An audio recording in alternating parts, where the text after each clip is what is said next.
दोस्तों, भारत का इतिहास बहुत पुराना है और उससे भी पुराना है यहाँ के राजवंशों का इतिहास। भारत में मौर्य साम्राज्य के खत्म होने के बाद उत्तर भारत में लगभग 500 सालों तक किसी भी शक्तिशाली राज्य का उदय नहीं हो पाया। लेकिन फिर एक ऐसे राजवंश का उदय हुआ जिसने भारत के इतिहास को बदल कर रख दिया, और वो था गुप्त साम्राज्य। किसने की इस राजवंश की स्थापना, कहां से शुरू हुआ ये राजवंश? चलिए दोस्तों, जानते हैं सब सवालों के जवाब आज के हमारे वीडियो में। पर वीडियो शुरू होने से पहले अगर आप इस चैनल पर नए हैं या आपने अभी तक इस चैनल को सब्सक्राइब नहीं किया है तो चैनल को सब्सक्राइब करना और बेल आइकॉन दबाना ना भूलें, ताकि हमारे चैनल की कोई भी वीडियो आपसे मिस ना हो जाए।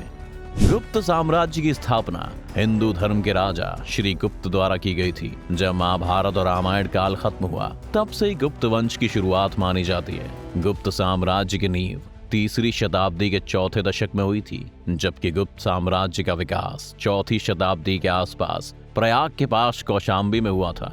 इस साम्राज्य के संस्थापक श्री गुप्त को आदिराज भी कहा जाता है। गुप्त साम्राज्य बहुत दूर तक फैला हुआ था तथा इतिहासकारों का ऐसा मानना है कि गुप्त वंश ने पीढ़ी दर पीढ़ी लगभग 300 सालों तक शासन किया। आपको बता दें कि गुप्त वंश का राज्य आधुनिक उत्तर प्रदेश और बिहार में है। दोस्तों, अब आपको बता दें कि उस समय हर राज्य का कोई ना कोई राज्य चिन्ह होता है। ऐसे में गुप्त वंश के शासकों ने अपने राज्य का चिन्ह गरुड़ को चुना। गुप्त वंश के शाही मोहर पर भी गरुड़ का चित्र छपा होता था। चलिए बात करते हैं गुप्त राजवंश के प्रथम शासक श्री गुप्त की। श्री गुप्त गुप्त साम्राज्य का नाम श्री गुप्त के नाम पर ही पड़ा था। इतिहासकार मानते हैं कि गुप्त वंश के प्रथम राजा का नाम केवल गुप्त था और श्री की उपाधि उसने राजा बनने के बाद धारण की। इतिहासकारों के मुताबिक श्री गुप्त कुछ सालों तक मुरुंडों के अधीनस्थ शासक यानी कि सबऑर्डिनेट रूलर था, परंतु बाद में आजादी हासिल कर उसने महाराज की उपाधि धारण की। श्री गुप्त का शासन 275 से 300 ईस्वी तक रहा था। घटोत्कच श्री गुप्त की मृत्यु के बाद श्री गुप्त का पुत्र घटोत्कच श्री गुप्त की गद्दी पर बैठा।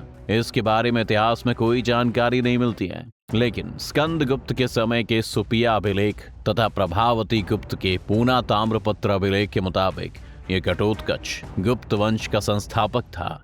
परंतु समुद्र गुप्त की प्रयाग प्रशस्ति के अनुसार इस वंश का संस्थापक श्री गुप्त था। घटोत्कच का शासन 300 से 319 ईस्वी तक चला था। घटोत्कच के बाद में गुप्त वंश की बागडोर चंद्रगुप्त प्रथम के हाथ आई। इस वंश का जो सबसे प्रतापी राजा था वो चंद्रगुप्त प्रथम ही था। चंद्रगुप्त प्रथम। कुछ इतिहासकारों का मानना है कि गुप्त वंश का असली संस्थापक चंद्रगुप्त प्रथम ही है, क्योंकि श्री गुप्त के शासन काल में गुप्त साम्राज्य सिर्फ मगध तक ही फैला था, लेकिन चंद्रगुप्त प्रथम ने उसे इलाहाबाद तक फैला दिया। गुप्त वंश के शासकों में चंद्रगुप्त प्रथम ही ऐसा शासक था जिसने महाराज अधिराज की उपाधि को धारण किया। चंद्रगुप्त प्रथम ने लिच्छवी राजवंश की राजकुमारी से विवाह किया था। चंद्रगुप्त ने जो सिक्के जलाए उसमें चंद्रगुप्त और कुमार देवी की तस्वीर छपी होती थी। चंद्रगुप्त प्रथम का शासनकाल 319 ईस्वी से लेकर 335 ईस्वी तक चला था। समुद्रगुप्त प्रथम। चंद्रगुप्त के बाद समुद्रगुप्त प्रथम राज्य का उत्तराधिकारी बना। चंद्रगुप्त की तरह समुद्रगुप्त भी बहुत प्रतापी राजा था। समुद्रगुप्त एक महान शासक था जो कि एक कवि, विद्वान और एक महान योद्धा और संगीत को समझने वाला था। समुद्रगुप्त को एक कुशल शासक भी माना जाता था जो हिंदू धर्म का अनुयायी था, और साथ ही वो बौद्ध और जैन धर्मों का भी सम्मान करता था। समुद्रगुप्त की महानता का सबूत इलाहाबाद प्रशस्ति से मिलता है। कवि हरिशेन द्वारा संस्कृत भाषा में लिखित एक प्रशस्ति में यह भी बताया गया है कि समुद्रगुप्त ने अपने आसपास के 9 राज्यों को हराया था, जिसमें दिल्ली, पश्चिमी उत्तर प्रदेश व उसके आसपास के क्षेत्र भी इसमें शामिल हैं। साथ ही ये भी बताया जाता है कि समुद्रगुप्त ने तकरीबन 12 राज्यों को जीतकर अपने अधीन किया था। उसने उड़ीसा, आंध्र प्रदेश, पल्लव जैसे राज्य शामिल हैं। समुद्रगुप्त का कार्य 335 ईस्वी से लेकर 375 ईस्वी तक रहा। समुद्रगुप्त के बाद ऐसा माना जाता है कि उनके बाद बेटा रामगुप्त गद्दी पर बैठा, लेकिन वो उतना शक्तिशाली नहीं था कि वो गद्दी संभाल पाए। चंद्रगुप्त द्वितीय विक्रमादित्य। रामगुप्त के बाद समुद्रगुप्त का दूसरा बेटा विक्रमादित्य इस वंश का शासक बना। विक्रमादित्य को चंद्रगुप्त द्वितीय के नाम से भी जाना जाता है। इसके अलावा विक्रमादित्य को देवराज व देवगुप्त के नामों से जाना जाता है। चंद्रगुप्त द्वितीय बहुत पराक्रमी राजा था। चंद्रगुप्त द्वितीय का शासनकाल 380 ईस्वी से लेकर 412 ईस्वी तक चला था। चंद्रगुप्त द्वितीय के दरबार में लगभग 9 विद्वान रहते थे, जिन्हें चंद्रगुप्त के नवरत्नों के नाम से जाना जाता था। कवि कुलगुरु कालिदास, धन्वंतरी शपड़क, अमर सिंह, वरामिहिर, वररुचि, शंकु, बेताल भट्ट, घटपर्कर जैसे विद्वान इसी दरबार से निकले थे।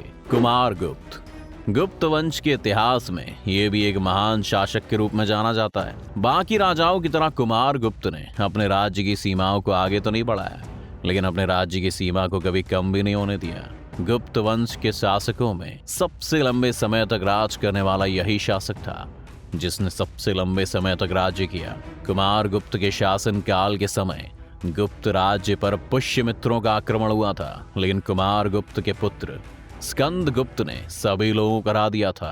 कुमार गुप्त का शासनकाल 415 ईस्वी से लेकर 457 ईस्वी तक रहा था। आपको बता दें कि नालंदा विश्वविद्यालय की स्थापना का श्रेय यानी कि क्रेडिट कुमार गुप्त को दिया जाता है। कुमार गुप्त के दरबार में वत्स भट्टी नाम का एक कवि था जिसने प्रसिद्ध मंदसौर प्रशस्ति की रचना की थी।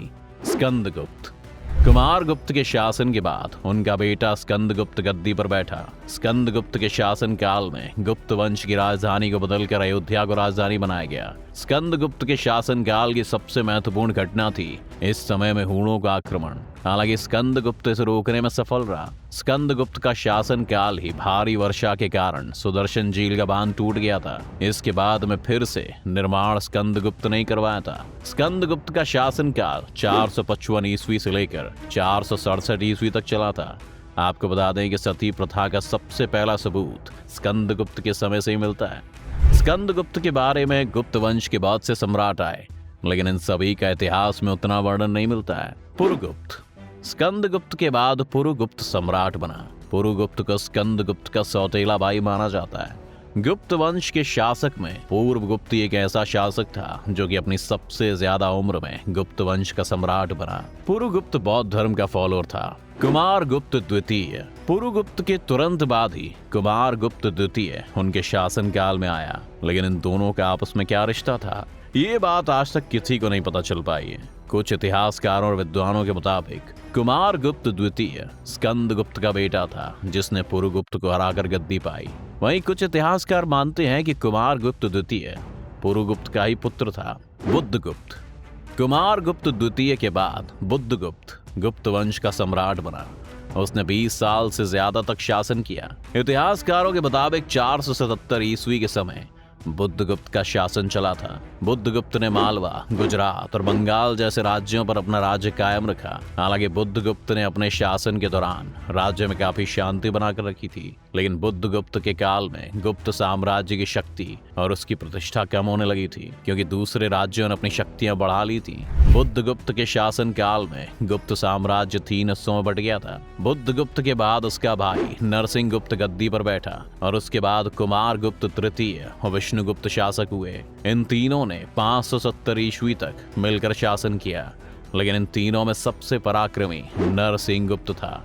नरसिंह गुप्त के शासन काल में गुप्त साम्राज्य पर बहुत सी मुसीबतें आईं। मालवा में यशोधर्मन नाम का एक प्रतापी विजेता हुआ जिसने गुप्त साम्राज्य को बहुत नुकसान पहुंचाया और कई राज्यों पर अधिकार कर लिया। इसी काल में मिहिर कुल हूण ने भी साम्राज्य पर बार बार हमले किए और नरसिंह गुप्त को टैक्स देने पर मजबूर किया। हूण विजेता ने जनता पर भयंकर अत्याचार भी किए।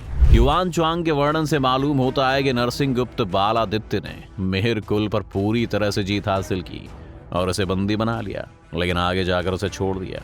अपने पराक्रम और साहस की वजह से ही नरसिंह गुप्त को बालादित्य की उपाधि हासिल हुई थी, लेकिन नरसिंह गुप्त के उत्तराधिकारी उतने शक्तिशाली नहीं निकले जितने कि नरसिंह गुप्त और उनके पूर्वज रहे। आगे जाकर गुप्त साम्राज्य पर बाकी राज्य हावी होने लगे और धीरे धीरे गुप्त साम्राज्य का पतन हो गया। विष्णुगुप्त तृतीय गुप्त वंश का अंतिम शासक था। वैसे आपको बता दें, वैन्यगुप्त तथा भानुगुप्त 2 अन्य गुप्त वंश हुए। उनका गुप्त वंश की मुख्य शाखा से क्या संबंध था, ये बात कभी इतिहास में स्पष्ट रूप से ज्ञात नहीं हुई। क्या गुप्त युग वास्तव में स्वर्णिम युग था? दोस्तों, भारत के इतिहास में गुप्त साम्राज्य के काल को गोल्डन एज कहा जाता है क्योंकि उस दौर में जो विकास हुआ उस वजह से इस काल को भारत का स्वर्णिम युग कहा जाता है। इस काल में कला, प्रशासन, विज्ञान और मुद्रा व्यवस्था, इन सभी की स्थिति को देखकर यही लगता है कि सचमुच भारतीय इतिहास का एक स्वर्णिम युग था। लेकिन इतिहासकारों के मुताबिक ये काल सिर्फ शासकों के लिए ही स्वर्णिम काल कहा जाता है, बाकी आम जनता की नजरों में ऐसा नहीं था। तो दोस्तों, आज की वीडियो में बस इतना ही। उम्मीद है आपको आज की इस वीडियो से काफी कुछ नया सीखने को मिला होगा। अगर आपको ये वीडियो पसंद आए तो वीडियो को लाइक करें, और अगर आप इस चैनल पर नए हैं तो जाने से पहले चैनल को सब्सक्राइब करना भी ना भूलें।